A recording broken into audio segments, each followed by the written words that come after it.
కిషన్ రెడ్డి గారిని ఛాలెంజ్ చేశాను. మీరు నిజంగా తెలంగాణ బిడ్డ అయితే ఖచ్చితంగా మన తెలంగాణ బొగ్గు గన్లు టెండర్ లేకుండా బేషరతుగా సింగరేణికి అప్పగించాలని చెప్పి మేము ఛాలెంజ్ చేసి నెల రోజులైంది. ఈ లోపలనే ఒక్క బొగ్గు గన్ ఇచ్చిర్రు మనకు, తాడిచెర్ల 2 ఇచ్చి ఏదో పెద్ద మనకు ఉపకారం చేసినట్టు మాట్లాడుతారు కిషన్ రెడ్డి గారు.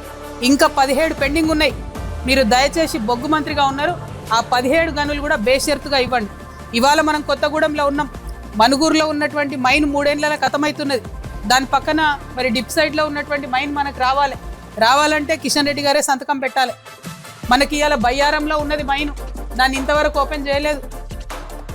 గుండాలలో ఉన్నది పెద్ద మైను, సూపర్ ఏ క్లాస్ బొగ్గున్నది, ఇంతవరకు దాన్ని ఓపెన్ చేయలేదు. ఇవాళ ఇల్లందులో కూడా అదే పరిస్థితి.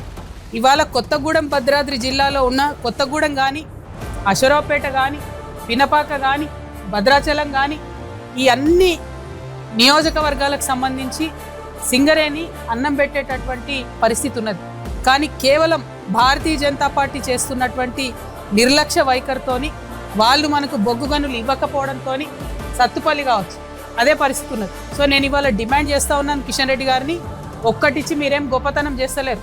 మిగతా 17 పెండింగ్ ఏవైతే ఉన్నాయో ఆ మైన్స్ కూడా వితౌట్ ఆప్షన్ బేషరతుగా డైరెక్ట్గా సింగరేణికి అప్పచెప్పాలి.